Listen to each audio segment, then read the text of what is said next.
No, but we do need to talk about Kolton Miller. Left tackle, 7-year left tackle, first-round pick. This is the first time anybody's ever heard this guy's name, is right now. Sort of. Yeah, for the most part. Do you want to tell people why you're bringing him up? So I'm bringing him up because he is not taking part in the voluntary offseason program He in Las plays Vegas, for? the Raiders, and he wants a new contract. He is making, I believe, $12.5 million this year. That is below market value for a starting left tackle.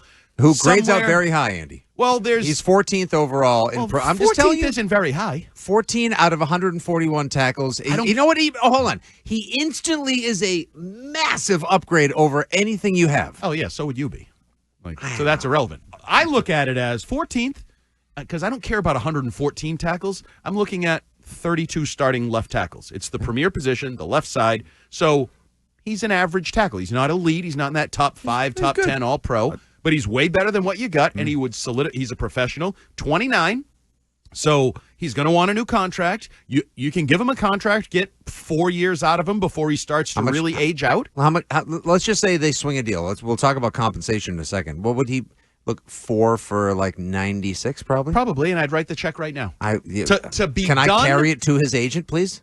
And I'm literally saying this as a radio talk show host. To be done talking about left tackle, I would write the check right now so we can move on to bitching about some other position. Pay him in crypto, have you guys told everybody what will you give up to get for him? Well, that's what I wanted to sort of bounce where around. The rubber meets the road. You got to get to that. What's it going to cost? Important part. So I don't know. I'm not good with this prediction of NFL trades. I don't know how you feel like you guys are predicting NFL trades, because sometimes a guy is traded, I'm like, you got that much for him? Or then there's another trade where I think the value was the other way.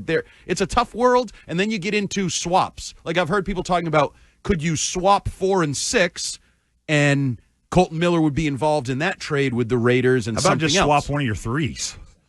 So you want to swap third-round pick, or just give a third-round pick? Swap or give. You'd have to give. You'd have to give. That's what. Swap 4 to 6 and then give them a third. No, not 4 to 6. Just stay right at 4. Oh yeah, no, I don't. No. If we go 4 to 6, they move from 6 to 4. They're giving me Colton Miller and something else. Yeah. Right. Just to move from 4 to 6. Absolutely. Yeah. Okay, so that's the meat of the draft. Especially from if 4 on, I heard Carter's it's the same. right there. But if he's not, that's why all this hinges on a few other elements. Dan Ball from Stats and Research. What did the Washington Commanders pay for a starting left tackle around the same age who grades out a little bit higher in Laramie Tunsil? The Commanders, they received Tunsil and a 4th-round pick this year in exchange for a 3rd-round pick and a 7th-round pick this year, as well as a 2nd-round pick next year. So 2, 3, and 7 for Tunsil and a 4. Yeah, a lot of stuff going through my head. Yeah, and I don't know. 2, 3, 7 for Tunsil and a 4. Tunsil's regarded as a better player. He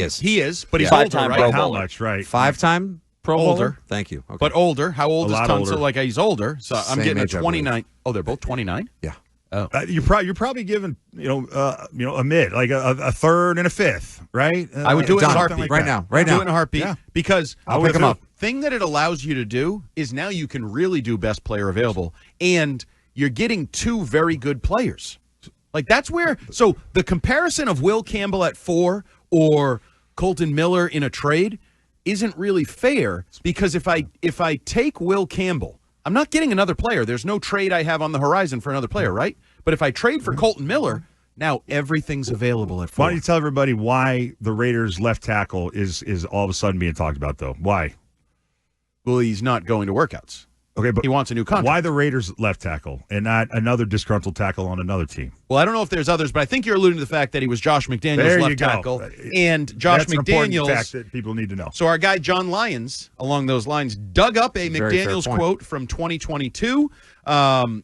This was what McDaniels said about Colton Miller. Yeah, he's one of our best workers. There's no doubt about it. And you can see why he has improved each year that he's been in the National Football League. He puts a lot of time and effort into the facility. He works really hard in the weight room. He's in great condition. He studies hard. In order to be really good in this league, there's a lot of things you've got to do well, and Colton gives effort every day at everything he's responsible for. That's a good quote right there. Okay, so him to why? Foxborough. So I'm going to keep asking you this: why does this scenario that we're describing to everybody make some kind of sense, or shouldn't just be thrown away? Because everybody they've acquired this offseason has been tied into the coaching staff.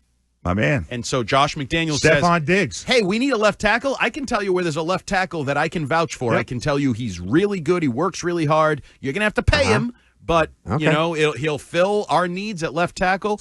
I think it makes sense. Now, the flip side is he's a good left tackle. Just because the Raiders haven't paid him yet doesn't mean they can't pay him, won't pay him, right? Like the Raiders. Well, sure. They got a new same thing with quarterback. Ronnie Stanley. The same thing with Ronnie Pete Carroll's Stanley. no dummy. He's like, wait, we're just going to trade away our starting left tackle so we become the Patriots and we're the team bitching about not having a left tackle? Maybe they have someone in the draft they think is a value play that can save some money there and go after somebody else. Who knows? But the flip side is true for them, what I just said. They can sign Kolton Miller and then draft Jeanty. Jeanty has been mocked to them almost every mock I read. Because their GM said Jeanty. played the whole video of like, my kid said I can't come home if we don't draft Jeanty. Well, plus they need him. Plus it makes sense for them. They have a tight end. You don't like Zamir White? They have a quarterback. They have a left tackle. If they re-sign Kolton Miller, like you're putting together an offense, you go, we lost Josh Jacobs 2 years ago. We should probably go get another elite running back. Jeanty. Well, he would feed there. But you know what it does? It honestly, it takes, if you want to get Jalen Walker, it allows you to. I think you could justify taking a defensive player at 4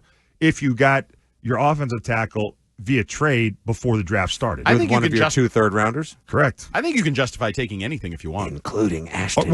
Ashton Jeanty, but I'm saying Tyler I think Warren, people would go Jalen Walker. Freak the F out if they go defense with that 4th pick. Oh yeah. The only thing you still might not be able to take there is Mason Graham because people will still say, "Why are we getting so many D tackles?" You will need, if the Patriots swing a trade for Kolton Miller and take Ashton Jeanty, you will need both defibrillator paddles and an ice bag for me because.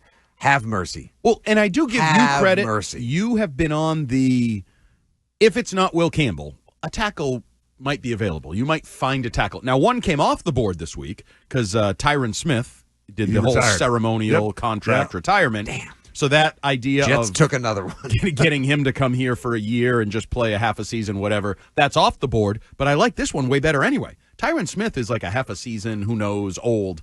Kolton Miller is I would compare him to? Matt Light. Matt Light was never an elite tackle, never one of the best tackles, but you were fine with what you were getting from Matt Light on a weekly basis. Yeah. And Kolton Miller will bring that to him. And he retired after Super Bowl 46, playing what was described as some of his best football to date. Yeah. So he walked out on top after 11 years.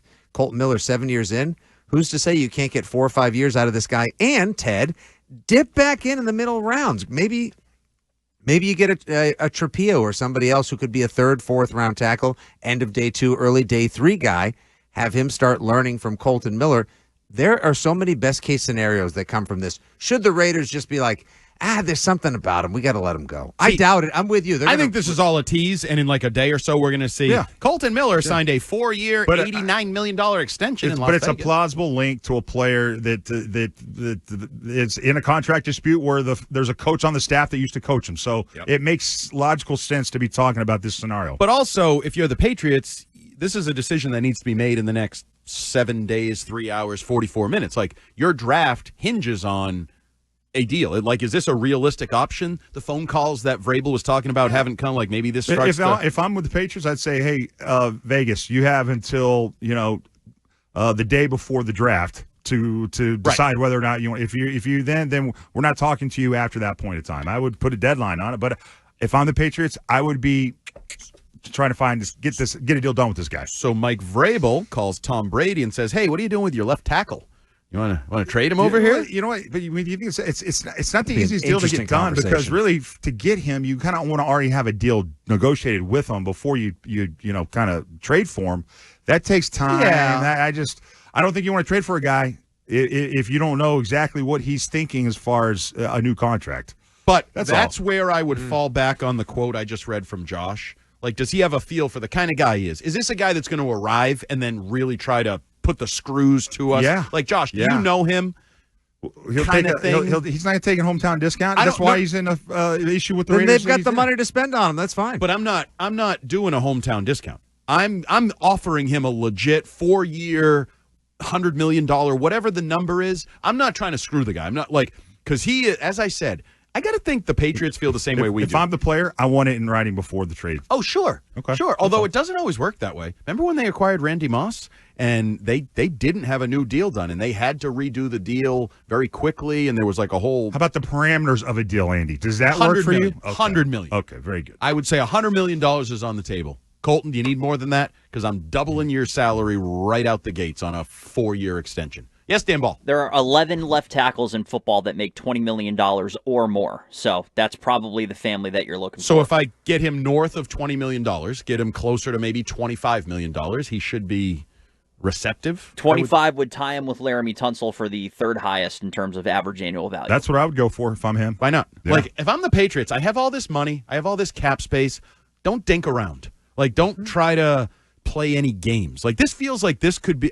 I feel like this is a bigger move than Diggs. Well, if in a way it is, because it's been our biggest need for years, and that's where I feel like but they've drafted for him, right? And missed. At least they've tried through the draft to get him. And I feel like, given Josh's history with him, and given his history as a sort of stable player, it's like a plug and play. Forget it. Okay, we have a left tackle. He's not the best. I'm not telling you he's the best, but we have one. Now we can focus on receiver and the other things and trying to be a good football team.